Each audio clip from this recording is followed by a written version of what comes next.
सूर्य है, क्या है, सन।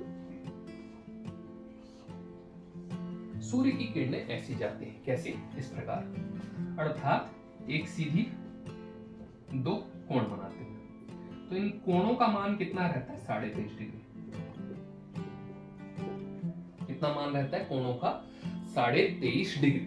तो हमको याद रखना है सूर्य की किरणें जब निकलती हैं तो वो 23.5 डिग्री का कोणीय विस्तार बनाते हुए निकलती है, और 23.5 डिग्री के कोणीय विस्तार बनाने के कारण हम ये पाते हैं कि सूर्य की सीधी किरणें कहां तक जा पाती है, तो 23.5 डिग्री उत्तरी अक्षांश तक जा पाती है और 23.5 डिग्री दक्षिणी अक्षांश तक जा पाती है। आइए समझते हैं कैसे। पहला कंडीशन, ये पृथ्वी है ना, ये और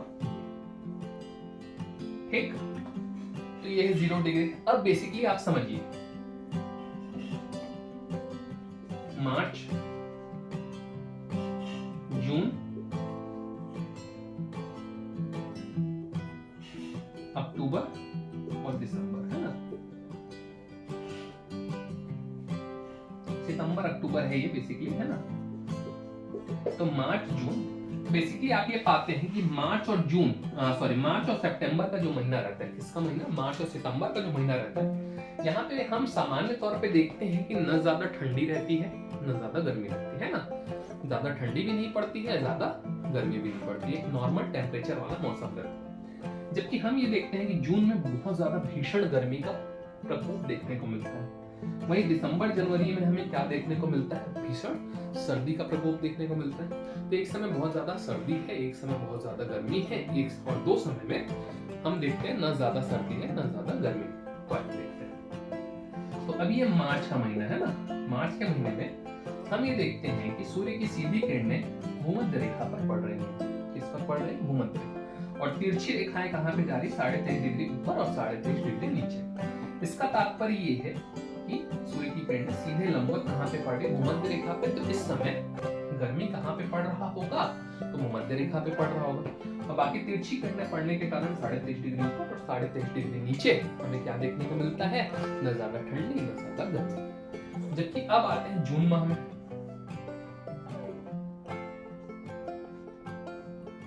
ठीक, जून का माह है ना, जून के माह में सूर्य की किरणों का उत्तरायण हो रहा है।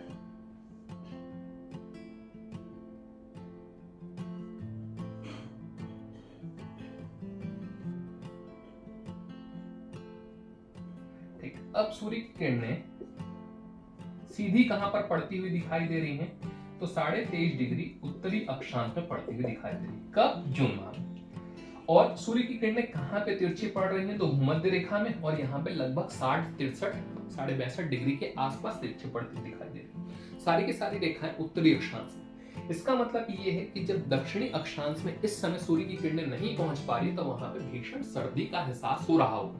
तो हमें वहां का ध्यान नहीं देना, हमें ध्यान देना है कि हमारे यहाँ पे अर्थात 23.5 डिग्री उत्तरी अक्षांश में जून माह के आसपास सूर्य की किरणें सीधी पड़ती हैं, उससे ऊपर नहीं जाती, नीचे लौट जाती है, और तिरछी किरणें यहाँ पे पड़ रही है। ठीक, इसके बाद तीसरा कंडीशन ये है,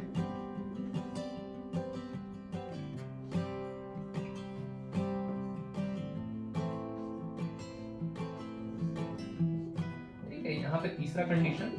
अब ये महीना है दिसंबर का, क्योंकि सितंबर में यही वाला केस आएगा। क्यों, क्योंकि यहाँ पे सूर्य का उत्तरायण हुआ और सूर्य की किरणें कहां पे पहुंच गई, 23.5 डिग्री उत्तरी अक्षांश में, सेकंड कंडीशन है। फिर सूर्य का दक्षिणायन हुआ, और सूर्य का दक्षिणायन होकर के सितंबर माह में वापस से वही वाली स्थिति आ गई जो कि मार्च माह में। फिर सूर्य का दक्षिणायन हुआ, और दक्षिणायन होकर के 23.5 डिग्री दक्षिणी अक्षांश में क्या चली गई, सूर्य की सीधी किरणें चली गई, है ना। तो सूर्य की सीधी किरणें अब कहां पे है, 23.5 डिग्री दक्षिणी अक्षांश।